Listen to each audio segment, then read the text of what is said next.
वालेकुम एवरीवन। तो आज की वीडियो में हम one of the core concept of programming जिसको हम फंक्शंस कहते हैं, तो फंक्शंस के बारे में हम पढ़ेंगे। फंक्शंस होता क्या है और इनको हम किस तरीके से यूज़ करते हैं। तो सबसे पहले अगर हम बात फंक्शन की करें तो फंक्शंस जो है वो basically a block of code जो रीयूजेबल होता है और जो है हम इसे किसी स्पेसिफिक नीड के लिए यूज़ करते हैं। तो सबसे पहले हम एक फंक्शन बना लेते हैं और फंक्शन बनाने के लिए हमारे पास एक कीवर्ड है DEF, डेफिनेशन। और उसके बाद हमारा जो है वो फंक्शन का नाम, ठीक है।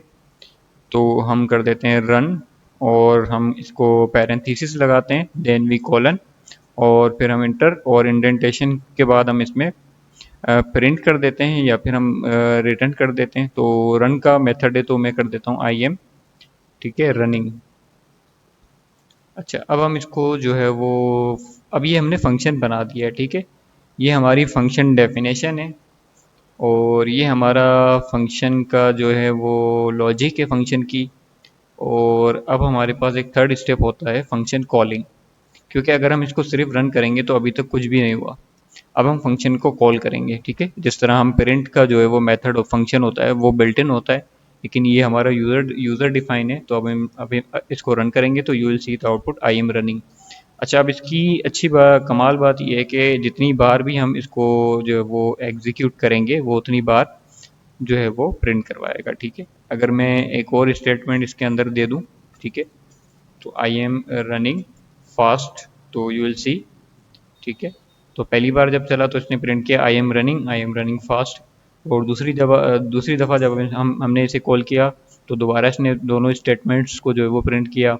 तो इसी तरह से हमारा जो है वो फंक्शन काम करता है। तो ये हमारा था basically non parameterized function with print statement, ठीक है। अब हम इसको रिटर्न कीवर्ड के साथ देखते हैं, ठीक है, रिटर्न के साथ।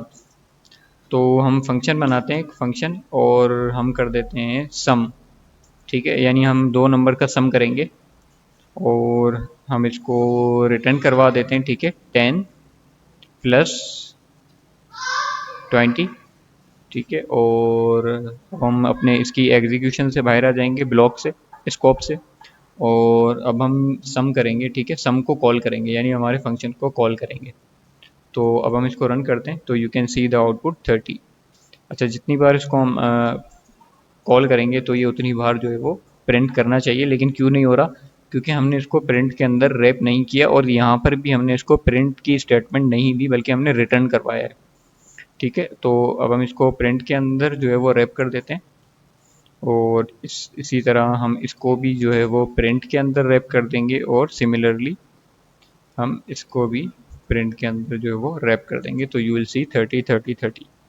अच्छा, एक बात अगर मैं आपको बताऊं, जिस तरह हमने एक प्रिंट स्टेटमेंट के बाद दूसरी प्रिंट स्टेटमेंट यहाँ पर चला दी थी और वो चल गई थी, लेकिन अगर हम रिटर्न स्टेटमेंट के बाद अगर हम एक और रिटर्न स्टेटमेंट लगाना चाहें तो ये वर्क नहीं करेगा, ठीक है।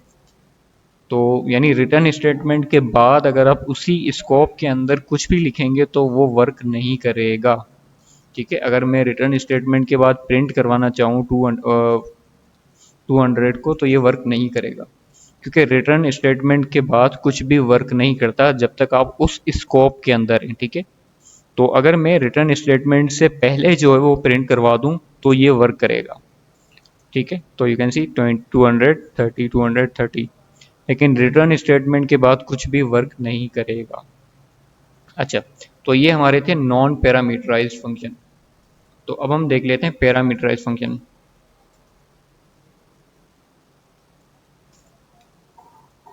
ठीक है। अच्छा, पैरामीटराइज्ड फंक्शन क्या होते हैं? हम एक फंक्शन बनाते हैं जिस तरह अभी हमने बनाया था सम के नाम से, हम सेम फंक्शन बनाते हैं सम। अब क्योंकि सम जो है वो दो नंबर्स का होता है तो हम दो नंबर्स ले लेते हैं एक्स एंड वाई, ठीक है। और हम रिटर्न करवा देते हैं एक्स प्लस वाई। अब ये डायनामिक हो गया, यानी पहले जो हमने किया था वो स्टैटिक था, यानी जो वैल्यू हमने डिफाइन कर दी थी इसके अंदर तो वही थी। लेकिन ये डायनामिक किस तरीके से, ये मैं अभी आपको बताता हूँ। तो ये हमारे फंक्शन की डेफिनेशन हो गई और ये हमारे फंक्शन की बॉडी हो गई जिसमें हमने लॉजिक दे दिया। अब हम फंक्शन को कॉल करेंगे प्रिंट स्टेटमेंट के अंदर, ठीक है, प्रिंट सम। अब क्योंकि हमने इसको दो पैरामीटर दिए हैं एक्स एंड वाई, तो अब हमें इसे 2 आर्ग्यूमेंट्स भी देने पड़ेंगे, यानी 2 वैल्यूज़ देनी पड़ेंगी। तो दोस्तों इसको हम कहते हैं पैरामीटर्स, और यहाँ पर जो हम फंक्शन कॉल करते वक्त जो हम वैल्यू देते हैं उसे हम कहते हैं आर्ग्यूमेंट्स। तो 2 पैरामीटर्स हमने दिए हैं, तो 2 आर्ग्यूमेंट्स हमें पास करने होंगे। तो सपोज हम 20 और 30 का सम करवाना चाहते हैं, तो अब हम इसको रन करते हैं तो यू विल सी 50। अब हम एक दोबारा से जो है वो इसको रन करते हैं, प्रिंट सम। अब हम न्यू वैल्यूज़ लेते हैं, सपोज 100 और 200 का सम करवाना चाहते हैं, तो यू विल सी 300। सिमिलरली अगर हम कोई नई वैल्यूज़ ले लें 300, ठीक है, सॉरी सम का जो फंक्शन है उसे हम कॉल करते हैं, और हम 500 और कोमा 300, ठीक है, तो यू विल सी 800। तो ये होता है हमारा पैरामीटराइज्ड फंक्शन, ठीक है। और इसकी सबसे बड़ी बात ये होती है कि जितनी बार भी आप इसे कॉल करते हैं आप इसे यूनिक वैल्यूज़ देते हैं। तो ये हमारा बेसिक फंक्शंस होते हैं पाइथन के अंदर, जिसमें हमने देखा एक बेसिक फंक्शन प्रिंट स्टेटमेंट के साथ, और फिर हमने देखा रिटर्न स्टेटमेंट के साथ, और फिर हमने पैरामीटराइज्ड फंक्शन देखा जिसके अंदर हमने 2 पैरामीटर पास किए और फिर 2 आर्ग्यूमेंट्स दिए। तो ये थे हमारा था बेसिक फंक्शंस। तो दोस्तों अगर आपको मज़ीद फंक्शंस के बारे में पढ़ना है तो you will explore Python functions on this website Programiz. तो यहाँ पर आपको जो है वो डिटेल्स के अंदर फंक्शंस की टाइप्स और जो है वो काफ़ी कुछ जो है वो यहाँ पर आपको मिलेगा। तो you can explore it here. और अगर आपको पाइथन का कोई और टॉपिक जो है वो एडवांस में कवर कर रहे हैं तो आप you can explore Python files, exception handlings, object and classes, date and time, ठीक है, और कंट्रोल फ्लोज जो हमने पढ़े थे, इफ़ एल्स, डेटा टाइप्स। तो आप यहाँ से काफ़ी कुछ जो है वो एक्सप्लोर कर सकते हैं अबाउट पाइथन।